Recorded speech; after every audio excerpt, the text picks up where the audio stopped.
こんにちは、ミニマリスト田中です。地方都市の隅っこで生活費月11万円でゆるく小さく暮らしています。このラジオはミニマリズムで社会のスピードから降りて自分を取り戻すことを大きなテーマに、Kindle 出版で30冊以上の著書を持つミニマリストの僕が無理しない生き方やミニマルに暮らす方法などについてお話ししています。もし共感できる部分があれば、フォローやコメントなどお待ちしています。さて、今日のテーマはですね、貧乏だった頃の自分に教えたいことというテーマでお話ししていこうと思います。最初にはっきり言っておきますが、僕は別に今大金持ちというわけではありません。年収300万円台ですし、派手な暮らしをしているわけでもないんです。でも、会社員として社会に馴染めず、本当にお金がなくてボロボロだった昔の自分を思い返すと、あることに気づくんですよね。あの頃の暗闇の中をさまよっていたような自分に対して、もっと早くこの事実を知っておけばよかったな、これを知っていればあんなに苦しまなくて済んだのにな、と思うことが今ならたくさんあります。今日はそんな僕の過去の失敗や気づきをベースにじっくりとお話ししていきますね。もし今、お金の不安で心が押しつぶされそうになっている人がいたら、ぜひリラックスして聞いていってください。まず最初のポイントとして、お金の問題はお金だけじゃないというお話からしていきます。昔の僕は、とにかく自分にお金がないこと自体が人生のすべての一番大きな問題だと思い込んでいました。財布にお金が入っていないから不安なんだ。銀行の口座残高が少ないから毎日こんなに息苦しいんだ。だからこそもっと稼がなきゃいけない。もっと身を削って頑張らなきゃいけない。ずっとそんな風に自分に鞭を打ち続けていたんですよね。でも、生活コストを月11万円まで下げて自由な暮らしを手に入れた今、冷静に当時を振り返ると、問題の本質は決して収入の低さだけではありませんでした。じゃあ、本当の一番の問題は何だったのかというと、僕の人生における焦りだったんです。この焦りこそが、昔の僕を一番どん底まで苦しめていた正体でした。僕たち人間は、ついつい周りの人を見てしまいますよね。スマホを開いて SNS を見たり、学生時代の友達の近況を聞いたりする。すると、周りのみんなはどんどん前に進んでいるように見えるのに、自分だけがその場に取り残されて、取り返しのつかないくらい遅れているように感じてしまうんです。世間一般の年齢に応じた年収の高さ、周りの結婚の報告、会社での出世のスピード、20代、30代の平均貯金額、立派なマイホーム、かっこいい新車。こういう世間のフルスペックの基準と自分を比べて、心の中がとにかく焦りでいっぱいになっていました。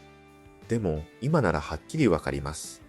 その早くちゃんとしなきゃと焦って、周りに合わせようと全速力で走っていた頃が、僕の人生の中で一番精神的に苦しかったですし、何よりお金も一番無駄に出ていっていたんですよね。焦りから生まれる物欲やストレス発散の資質は、僕たちのバケツの穴をさらに大きくするだけでした。もし、そんな焦りの中にいる昔の自分に、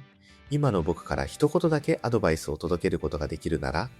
収入を増やすために必死になる前に、まずは生活費を下げよう、と優しく肩を叩いて伝えます。ここで、ミニマリズムの本当の出番がやってくるわけです。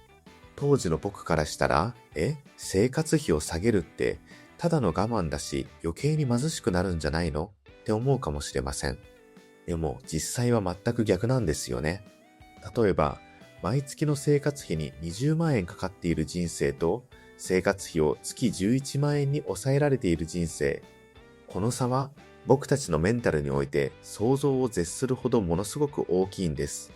生活費が月11万円まで下がると、生きるために毎月必死に稼がなきゃいけないという強烈なプレッシャーから一瞬で解放されます。稼ぐプレッシャーが消えれば、当然日々の仕事に対するストレスも劇的に減っていきますよね。そうなると、嫌な上司に頭を下げ続ける必要もありませんし、嫌ならいつでも辞められるという人生における最大の武器である拒否権が手に入ります。結果として自分の人生の自由度がバグレベルに跳ね上がるんですよね。収入を増やすのは他人の評価や運も絡むので難しいですが、生活費を下げるのは自分の意思と仕組み化だけで今すぐできる一番確実で簡単な自由への近道なんです。でも当時の不器用だった僕の視点から見ると、今の生活につながっている行動って全てがものすごく遠回りに見えたと思うんですよね。会社を辞めてとりあえず食いつなぐために始めた UberEats の配達員、自分の内向的な哲学をコツコツと書き溜めた Kindle 出版、等身大の暮らしをありのままに発信し始めた YouTube やノート、そして持ち物をお気に入りだけに減らすミニマリズムという生き方。どれも世間一般の大企業で出世して安定するという王道のルートから見ればただのドロップアウトですし、ものすごく効率の悪い遠回りのように見えたはずです。でも実際は違いました。世間のスピードから一度思い切って降りて、不器用で社会に馴染めない自分に徹底的に合う生き方を探し求めて、パズルのピースを合わせるようにシステムを組んだ結果が今の最高の暮らしなんです。だからこそ昔の自分に教えたいのは、世間が提示してくる最短距離のはしごを無理に登ろうとするよりも、自分に合う一番心地いいデコボコした道を自分のペースで探した方が結果的に一番幸せへの近道だったよ、ということです。他人が作ったレースの速度に僕たちがわざわざ人生を合わせてボロボロになる必要なんて1ミリもないんですよね。というわけで今回は貧乏だった頃の自分に教えたいことについてお話ししました。もし暗闇の中で不安と戦っていた昔の自分に今の僕から一言だけ最後に言葉をかけられるとしたら、やっぱりこれにつきます。田中、そんなに焦らなくて大丈夫だよ。本当にこれだけを伝えてあげたいです。僕たちの人生は誰かと競い合うための終わりのないマラソン競争ではありません。実体のない世間の普通のペースに自分の大切な命の時間を合わせる必要なんて最初からないんです。たとえ今手元にあるお金が少なかったとしても、自分のサイズに合わせた心地いい暮らしを静かに作っていけば、人生は意外となんとかなるものです。どうか周りのスピードに惑わされず、高度1メートルのあなただけの快適な低空飛行をこれからも緩く続けていきましょうね。最後に少しお知らせです。先日、田中クラブという小さなコミュニティを作りました。正直、最初は誰も来なかったらどうしようと思っていました。でも数日前から少しずつ村人さんが増えて、現在僕合わせて4名になりました。本の話をしたり、今日やったことを書いたり、ゆるく雑談したり、そんな感じのとても小さな場所です。僕自身もこういう居場所が10年前にあったら嬉しかったかもしれないな、なんて思いながら運営しています。もし少ないお金で無理せず暮らしたい方、ミニマリズムや読書が好きな方、内向型や HSP 気質でなんとなく生きづらいなって思ってる方、そんな方がいたら気軽に遊びに来てください。